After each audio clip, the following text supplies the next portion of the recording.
I just want to answer a commonly asked question. The question that so often comes up is whether or not low to moderate amounts of alcohol, so maybe 1 drink a day or 1 or 2 drinks a day kind of thing, whether or not that is bad for your brain, in particular, whether or not it causes degeneration of neurons or nerve cells. So to make very clear, drinking a lot, so having 3 or 4 drinks per night every night of the week is clearly bad for the brain. In a world where alcohol is glamorized in movies, splashed across billboards, and endorsed by celebrities, it's easy to think it's the key to fun and relaxation. But behind the glossy images lies a harsh truth. Alcohol is a cellular destroyer. Once it's in your system, it turns into acetaldehyde, a toxin that ruthlessly attacks and kills cells. This toxin is what gets people drunk. And yet, we spend a lot of money to drink this substance that can harm our health and even put our lives at risk. Welcome to Biohacking Insights, your go-to source for the latest on enhancing your mental and physical abilities. Today, we're diving deep into alcohol, revealing the effects on your cells, organs, body systems, thoughts, and behaviors. We're here to give you the facts, without any judgment, to help you make smart decisions about drinking alcohol. Let's dive in. In a revealing discussion, Dr. Huberman lays out the stark truth about alcohol. It's not safe at any level. Many folks don't grasp that by being tipsy is really our brain circuits getting scrambled by toxins. Some folks turn to a drink for better sleep, but alcohol isn't a gentle nudge to dreamland. It's more like a sledgehammer to your brain's command center. This blunt force to our cortex shows there's no safe amount of alcohol. It messes with the brain's connections. Young drinkers especially pay the price, with studies showing they have significantly smaller brains and reduced cognitive ability. And there's a sobering fact. The World Health Organization puts alcohol in the same danger zone as benzene and cigarettes. It's a top-tier cancer trigger. Alcohol actually has its own direct effects on cells because it can really just pass into those cells. So it's water and fat soluble. And the fact that it can pass into so many organs and cells so easily is really what explains its damaging effects. It's a hard truth that in nearly every American family, someone's been hurt by alcohol. It's a powerful substance. When you take a drink, alcohol doesn't just stay in your stomach. It travels everywhere, slipping into every cell and tissue and heads straight for your brain. Because it mixes so well with both water and fats, it crosses into the brain with ease. Once there, it starts to mess with the signals, slowing down the ones that keep us alert and speeding up those that make us sluggish. It even puts a damper on the neurons in the prefrontal cortex, our brain's strategy center. When this area goes quiet, we lose our filter, often saying or doing things without thinking. The initial buzz of alcohol comes from its shakeup of our mood circuits, giving us a temporary high. That's why a couple of drinks can make people chatty and upbeat. But as you drink more, the feel-good chemicals like serotonin take a nosedive and the good vibes start to fade. Keep drinking and the brain's command center starts to power down, leaving us feeling suppressed and out of sorts. Drinking regularly can mess with your body's stress system, the hypothalamic pituitary adrenal axis, cranking up the release of cortisol, a stress hormone from your adrenal glands.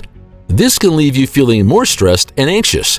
Alcohol's harmful byproducts also mess with your hormones, turning testosterone into estrogen.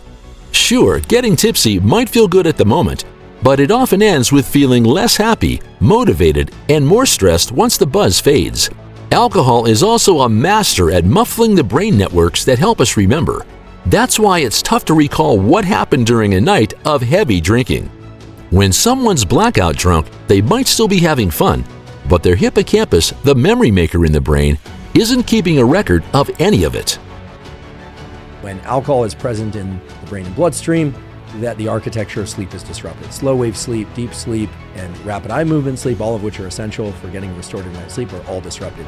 So for those of you that are drinking a glass or two of wine or having a hard liquor drink or a beer in order to fall asleep, the sleep you're getting is simply not high quality sleep, or certainly not as high quality as the sleep you'd be getting if you did not have alcohol in your system.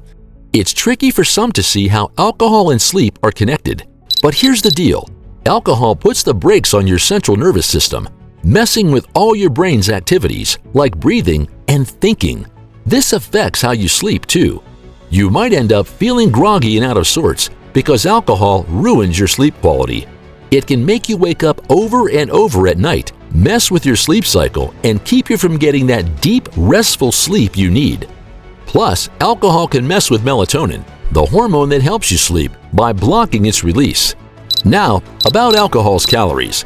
They're kinda like a high-cost loan with no benefits. They're called empty calories because even though alcohol can give you a quick energy burst, it doesn't offer any nutrients like vitamins, amino acids, or essential fats. So while it might give you a temporary lift, it's not doing anything good for your body in the long run. Getting used to alcohol is a bit like your brain learning a new trick, but not a good one. It's when your body doesn't react to alcohol the way it used to, because your brain's messaging chemicals like GABA, dopamine, serotonin, and others start to change. At first when you drink, these chemicals give you a rush of happiness, but it's a fleeting buzz. Pretty soon they drop off, and that happy feeling is followed by a long, slow arc of feeling down. My understanding of what I would call the center of mass of the literature on alcohol is that no consumption, zero consumption of 0 ounces of alcohol is going to be better for your health than low to moderate consumption of alcohol. Alcohol, even in small or moderate amounts, can make our brains smaller. The more you drink, the more your brain's gray and white parts may shrink. Drinking less can help you keep your brain healthy. Alcohol isn't good for our health at all. To be real with each other, if you don't want to feel rough the next day and experience long-term damage, the best thing to do is not drink at all. But wait, isn't a glass of wine every other day healthy? That's a question many ask, hoping to get a guilt-free pass to enjoy their favorite drink. The compound resveratrol, present in red wine, often gets spotlighted for its supposed health perks. Yet the reality is, the amount of red wine you need to drink to benefit from resveratrol is far more than what's considered safe, making any potential health benefits irrelevant due to the risks involved. Dr. David Sinclair, among other experts, has pointed out that the numbers simply don't support the health claims made for red wine. While there are studies hinting that a modest intake of red wine could potentially ease stress or provide other minor nutritional benefits, these are not robust enough to outweigh the substantial evidence showing that alcohol consumption reduces brain volume. It's important to recognize that the most beneficial approach for your health, backed by strong scientific evidence, is not to consume alcohol at all. So if you want to reduce your alcohol intake now, it's essential to be aware that you might initially experience an increase in stress and anxiety. This is due to the rise in cortisol levels, which can occur even with modest yet consistent alcohol consumption. Elevated cortisol can make you more sensitive to stress and heighten anxiety. Remember, this is a normal response and part of the journey towards recovery. Patience and understanding are key as your body adjusts to this change. If you enjoy this video and want to keep boosting your performance, check out this next video that explains a groundbreaking formula to naturally amplify your testosterone levels. If you're serious about improving your sex life as well as your general well-being, then this next video is for you. We're eager to hear from you, so please leave a comment below sharing your thoughts and experiences. How has this video influenced you? And we're curious, do you think a zero alcohol lifestyle is achievable?